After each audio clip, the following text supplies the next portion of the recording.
Riskware offers the best solution and the best approach that we could use and our best price.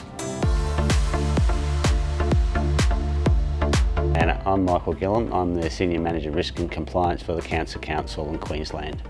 Cancer Council basically looks for research to actually try and improve the lives of people with cancer, but also trying to develop areas where we can actually promote to give them a better lifestyle overall. Most of our focus is on the research and our fundraising.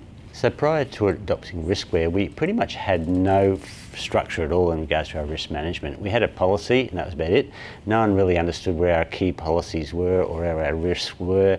So the Riskware system has been brought in to try and automate everything for us so we can actually see at any point in time what we've got and what we don't have in regards to our risk areas.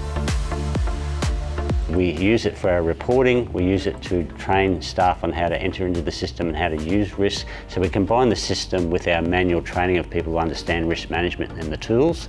Every staff member has the ability to lodge a risk or a complaint or feedback so that we have full cooperation from all staff coming on board rather than just a certain level being managed.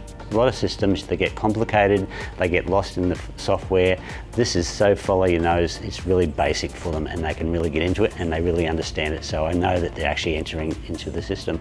Probably the best example for us in regards to using Riskware is for our feedback, compliments and complaints. A lot of people didn't really understand what Cancer Council provide in their services. So now this feedback that's coming in that actually provides us with that knowledge to actually provide that service in different rural areas and people get a better understanding and start to utilise the services more in our rural communities. It's been amazing with the staff here. Everybody is really supportive and I couldn't knock it in any way.